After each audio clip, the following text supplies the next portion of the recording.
தமிழ் கலாச்சாரமும் தமிழ் மொழியும் உயர்வானது என்று பிரதமர் தெரிவித்துள்ளார். தமிழ் என்பது இந்தியாவின் பெருமிதம் என்றும் அவர் புகழாரம் சூட்டியுள்ளார்.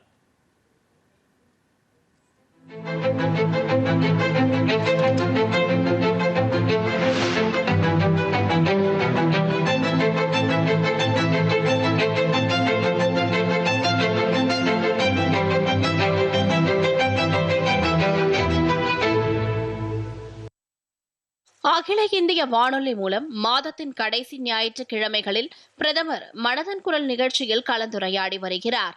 அதன்படி இன்று 128வது நிகழ்ச்சியில் உரையாடிய பிரதமர், நாட்டின் தென் மாநிலங்களில் இயற்கை வேளாண்மை தொடர்பாக நடைபெற்று வரும் முயற்சிகளை பார்த்து தாம் மிகவும் ஆச்சரியப்பட்டதாக குறிப்பிட்டார்.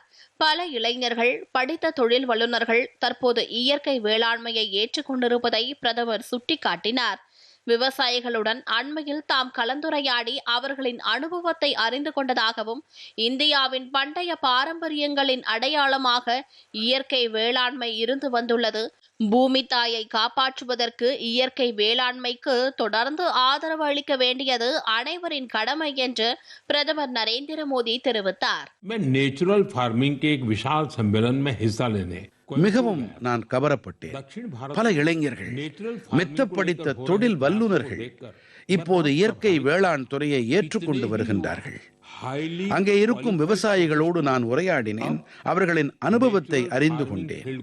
இயற்கை வேளாண்மை என்பது பாரதத்தின் பண்டைய பாரம்பரியங்களின் அங்கமாக இருந்து வந்திருக்கிறது.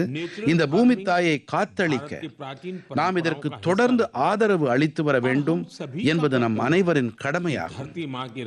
நண்பர்களே, உலகின் மிக பழமையான மொழி வரும் 2ஆம் தேதி காசி தமிழ் சங்கமத்தின் 4ஆம் ஆண்டு நிகழ்ச்சி தொடங்கப்பட இருப்பதாக கூறிய பிரதமர், தமிழ் கற்றுக்கொள்ளலாம் என்பதே இந்த ஆண்டுக்கான கருப்பொருள் என்று தெரிவித்தார்.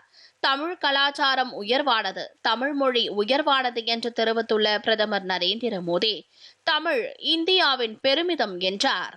காசி தமிழ் சங்கமம் கி டிசம்பர் மாதம் 2ஆம் தேதி அன்று காசியின் நமோ காட்டிலே காசி தமிழ் சங்கமத்தின் 4ஆம் பதிப்பு தொடங்கப்பட இருக்கின்றது. இந்த முறைக்கான காசி தமிழ் சங்கமத்தின் மையக்கரு மிகவும் சுவாரஸ்யமானது. தமிழ் கற்கலாம் என்பதே அது. யாருக்கெல்லாம் தமிழ் மொழி மீது ஈடுபாடு இருக்கிறதோ அவர்களுக்கெல்லாம் காசி தமிழ் சங்கமம் மகத்துவம் வாய்ந்த ஒரு மேடையாக ஆகியிருக்கிறது. காசி வாழ் மக்களிடம் எப்போது பேசினாலும் காசி தமிழ்ச் சங்கமத்தின் அங்கமாக ஆவது அவர்களுக்கு இனிமையானதாக இருப்பதாகவே அவர்கள் கூறுகிறார்கள். இங்கே அவர்களுக்கு புதிய கற்றல், புதியவர்களோடு பழகுதல் ஆகியவற்றுக்கான சந்தர்ப்பம் கிடைப்பதாக சொல்லுகிறார்கள். இந்த முறையும் கூட காசிவாசிகள் பெரும் உற்சாகத்தோடும் ஆர்வத்தோடும் தமிழ்நாட்டிலிருந்து வரக்கூடிய தங்களுடைய சகோதர சகோதரிகளை வரவேற்க மிகவும் ஆர்வத்தோடு இருக்கின்றார்கள். காசி தமிழ்ச் சங்கமத்தில் நீங்களும் கலந்து கொள்ளுங்கள் என்று நான் உங்கள் அனைவரிடத்திலும் வேண்டிக் கொள்ளுகிறேன். அதோடு கூடவே இப்படிப்பட்ட மேலும் மேடைகளை பற்றி சிந்தியுங்கள். இதன் வாயிலாக ஒரே பாரதம், உன்னத பாரதம் என்ற உணர்வு மேலும் பலப்படும். இந்த இடத்திலே நான் மீண்டும் ஒரு முறை கூற விரும்புகிறேன், தமிழ் கலாச்சாரம் உயர்வானது, தமிழ் மொழி உயர்வானது, தமிழ் இந்தியாவின் பெருமிதம்.